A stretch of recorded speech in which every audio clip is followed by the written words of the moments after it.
Gitu loh. Nah, 13 Bom di Jakarta mungkin Minusnya untuk dimana? action Indonesia cukup revolusioner lah. Akhirnya kita bisa bikin yang skalanya cukup ditingkatkan gitu loh. Tapi kalau misalnya ngomongin kerapihan plot, karakterisasinya kita masih beda banget, jauh banget levelnya sama film-film Malaysia. Itu yang bikin film ini gila. Gokil ini film. Kalau misalnya kalian punya waktu sih mending nonton ya, karena ini film gak ditayangin sembarangan di bioskop-bioskop ya. Halo teman-teman semua, Assalamualaikum warahmatullahi wabarakatuh. Apa kabarnya nih teman-teman semua? Semoga sehat selalu ya. Dan kembali lagi bersama aku Rizky tentunya. Kali ini kita masih mau ngelanjutin requestan dari teman-teman semua. Thank you untuk teman-teman yang sudah kirimin link requestnya ke DM Instagram aku di @rizky ya. Kata teman-teman semua, infonya film Sheriff ini sudah sampai di Indonesia. Dan aku cek kenapa di kota aku nggak ada gitu kan, adanya di Jakarta. Wah, jauh sekali mau nonton sampai ke Jakarta gitu ya. Nah, ini ada review dari sahabat kita di Jakarta yang sudah nonton, tentu saja Sheriff ya. Kenapa ya di kota aku Semarang gitu nggak ada CGV, jadi kan nggak bisa nonton gitu ya. Aduh, kemarin tuh ada beberapa tapi di luar kota, jauh banget gitu ya. Salah satunya ini reviewnya, langsung aja kita nonton ya videonya. Gimana tuh, katanya kelas banget nih. Setelah nonton film ini, gua yang awalnya optimis sekali kalau misalnya ini adalah tahun-tahun revolusi perfilman Indonesia, film kita lagi bagus-bagusnya gitu kan. Gua sangat percaya kita bakal bisa menjadi yang terbaik di Asia, industri perfilmannya gitu. Kita bisa. Setelah nonton film ini, kita mungkin bisa. Ini bukannya gue apa-apa ya, bukannya gue pesimis juga sih. Lebih ke perjalanan kita tuh ternyata masih sangat jauh. Karena ternyata sama film tetangga aja, film kita masih kalah jauh loh. Ini harus jujur nih gue ya. Jadi ya kita doakan saja someday lah ya, someday Indonesia bisa menjadi yang terbaik di Asia. Let's go.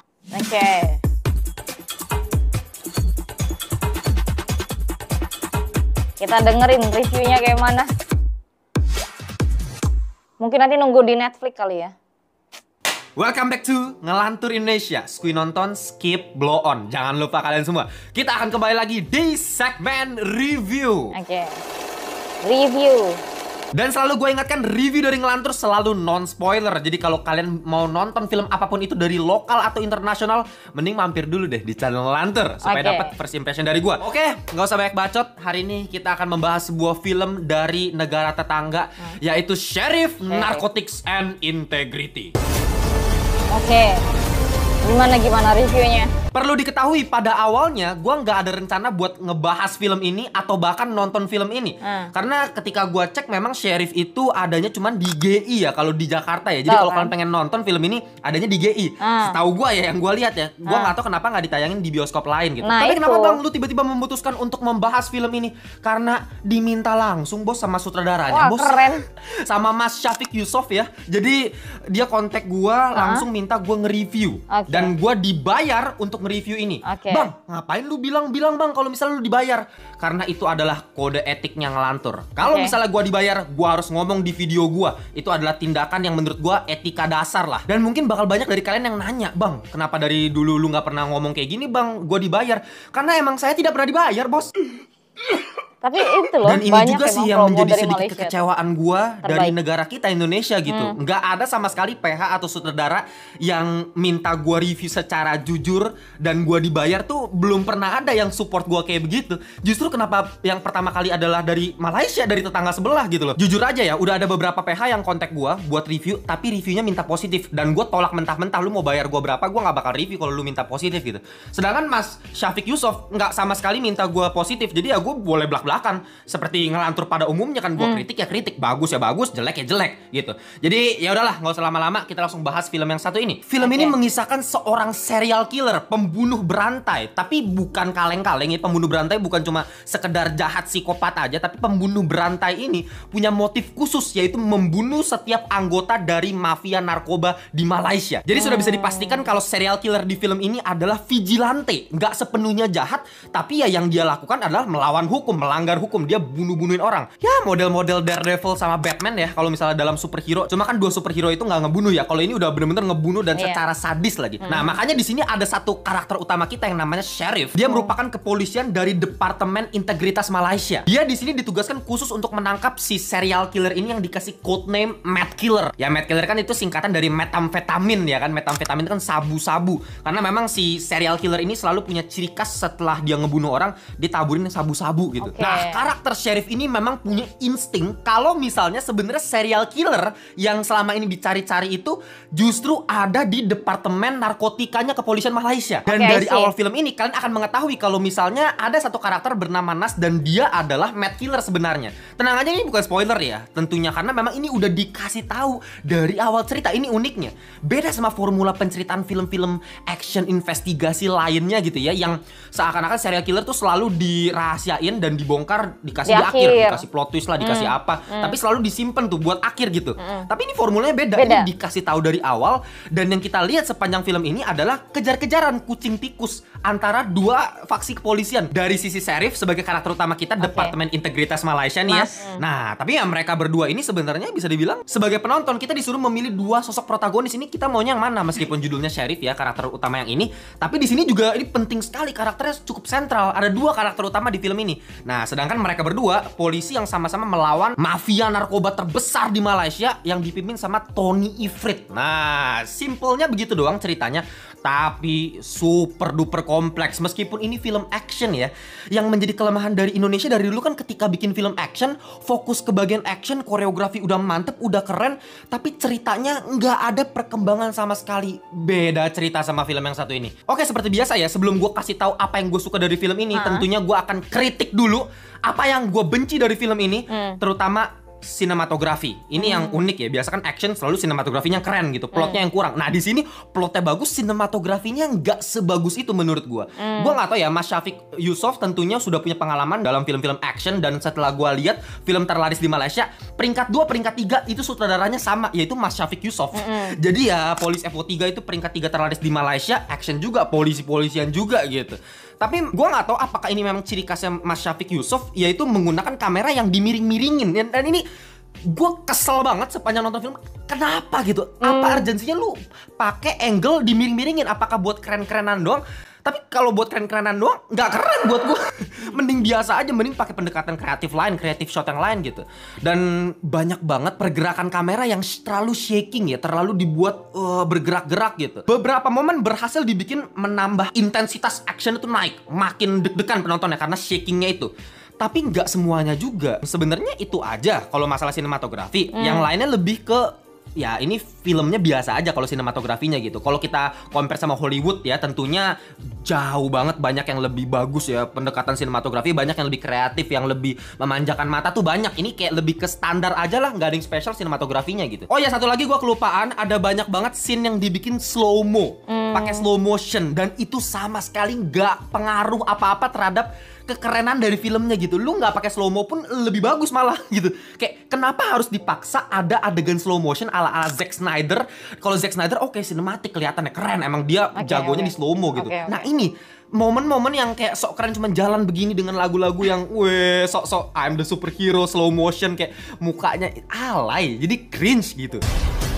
Oh gitu. Aku dari unit khas PDRN. Tapi sisanya sebenarnya kalau kita ngomongin apakah visual dari film ini bercerita, sangat bercerita. Ini formula penceritaan ya bos, berkali-kali lipat lebih bagus dari semua film action yang pernah gua tonton di Indonesia. Ini mohon maaf aja ya. Setiap visual dari film ini itu selalu compact. Dalam artian nggak ada narasi yang berlebihan, nggak ada dialog yang terlalu bertele-tele, diceritain sama karakternya. Itu kan biasa kita temuin di Indonesia gitu kan. Diceritain, oh latar belakang gua begini-begini. Nggak perlu. Cuma ada satu scene beberapa detik doang, dan itu udah menggambarkan motivasi karakter dari film ini. Setiap karakter dari film ini punya pendalaman karakter, punya development karakter. Semuanya dikasih konteks, semuanya dikasih motif. Jadi hampir nggak ada plot hole yang gue temukan, karena memang karakternya selalu diiringi dengan motif di belakangnya. Kita tahu sebagai penonton, karena ada satu scene yang singkat lewat visual doang, udah show don't tell. Kita udah tahu, Oh iya, pantas dia melakukan ini karena dia sebelumnya begini. Oh pantas dia begini karena masa lalunya seperti ini. Gila men. Semakin kita nonton film ini yang lebih dari 2 jam, lu bayangin action lebih dari 2 jam, tapi ceritanya berkembang terus sampai akhir, sampai endingnya bahkan gak stuck sama sekali. Itu kan yang selalu jadi permasalahan di action kita kebanyakan gitu. Kita selalu fokus terhadap cerita yang mau dibikin keren, yang dibikin complicated, yang kompleks. Tapi karena mau dibikin ribet, jadinya udah kayak benang kusut dan malah timbul plot hole. Nah film ini udah ceritanya berkembang, makin kompleks terus, nggak ngestak sama sekali. Tapi uniknya hampir nggak ada plot hole-nya loh, bener-bener rapi penceritaannya. Gini deh gampangnya, kalau misalnya lu nonton The Raid ya, mungkin kita kebanggaannya Indonesia kan The Raid is the best, is the greatest action movie of all time gitu kan. Tapi memang actionnya gila, plotnya apa? Stuck dia di situ. Nggak berjalan sama sekali. Di sini bener-bener berkembang ceritanya, dan makin kita kulik film ini, makin kita dapetin sesuatu yang baru dari film ini yang kita nggak duga sama sekali. Banyak sekali plot twist yang nggak kasar.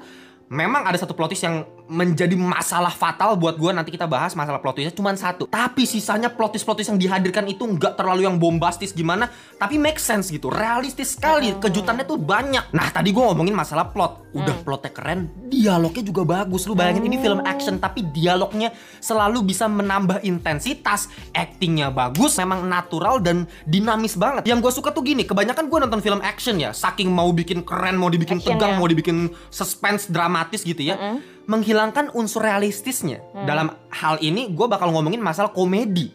Karena pasti ada aja dalam sebuah ketegangan, pasti ada satu orang yang agak tolol-tolol dan bikin semuanya jadi kocak aja gitu. Dan itu juga bikin penonton agak resting sedikit. Tegang, kita kan butuh sedikit rest dari sedikit komedi. Nah, itu ditawarkan lewat film ini, ada satu karakter yang Cina dan itu ngakak banget. Let the rock tell you in Chinese. Uh-oh. Chinese? Ding bang ding dong, his dong ko ai. Dan tentunya ketika plot dan dialog udah bagus, film ini sebagai film action harus deliver dong bagian actionnya. Dan itu sangat-sangat di-deliver juga. Jadi bisa gue bilang paket komplit ini film gitu. Actionnya juga bombastis. Dalam artian ketika memang kita lagi butuh tembak-tembakan, memang lagi-lagi masih jauh dari level Hollywood ya. Lu jangan compare sama Mission Impossible, James Bond dan lain-lainnya. Kalau ngomongin senjata masih beda level lah. Ya, film Malaysia masih jauh levelnya gitu. Tapi at least untuk Asia Tenggara yang gua tonton selama ini sudah cukup kelas atas lah dalam masalah tembak-tembakannya. Nah, kalau misalnya kita ngomongin koreografi ya, fighting koreografi, hand to hand combat, ini yang jadi sedikit kekurangan dibandingkan film kita Indonesia. Nah, disinilah kita harus lebih proud sama negara kita sendiri ya.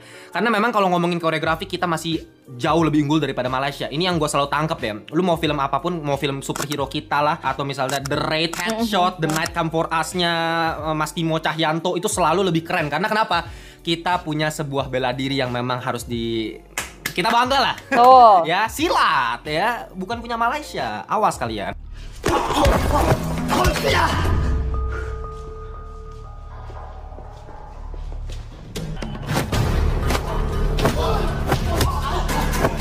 Dan itu selalu menjadi sebuah hal yang meningkatkan seni dari bela diri itu sendiri. Indah di mata, nggak cuma asal gebak-gebuk. Nah, di film ini memang secara sinematografi cut-to-cut kameranya itu keren. Big booknya tuh asik lah. Apalagi sound efeknya bagus, pukul-pukulannya kenceng gitu ya. Scoring musik di belakangnya juga dramatis. Scoringnya juga harus kita apresiasi. Ini film gila, Syarif. Scoringnya, aduh, ini Indonesia menurut gue belum ada sih yang bisa selevel ini. Ya ada lah beberapa. Kayak kemarin 13 Menit Jakarta juga scoringnya keren banget. Nah, di sini memang scoringnya tuh udah meningkatkan setiap intensitas adegan action di film ini. Nah, untuk koreografi mungkin kameranya memang terlalu deket ya. Fighting bak-bak cuman ke tangan. Jadi keindahan dari koreografinya itu nggak terlihat dan kurang kreatif. Kalau misalnya kita compare sama The Raid ya jauh banget. The Raid itu the best kalau ngomongin koreografi, the best, nggak usah ditanya lagi. Mau dari Iko Uwais, Yayan Ruhian itu udah the best of the best lah. Apalagi kalau ngomongin Asia pun mungkin kalah sama Cina atau Jepang kali.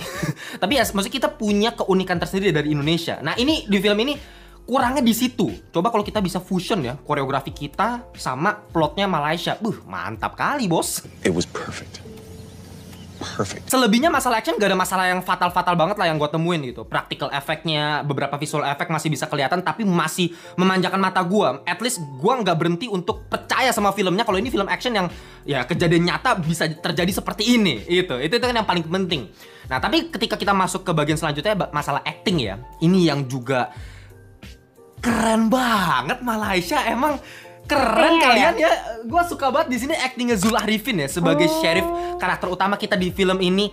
Karismanya luar biasa. Cocok banget. Cara dia ngomong bener-bener kayak sosok polisi yang jenius mampus. Taktik dia dalam memainkan catur pion itu luar biasa. Taktik manipulasi dia, psikologisnya itu untuk penonton. Kalau lu memang suka polisi-polisi detektif yang memang pintar banget, ini wajib banget lu tonton gitu. Dan entah kenapa ya, menurut gue saking karismatiknya karakter sheriff ini, apakah Zul Arifin itu memang karakter seperti ini gitu loh. Bahkan gue sebagai penonton mikir ya emang karakter begini karena memang ya bayangin kayak Robert Downey Jr. Lu tau kan dia seberapa karismatiknya dia. Dan memang si Robert Downey Jr.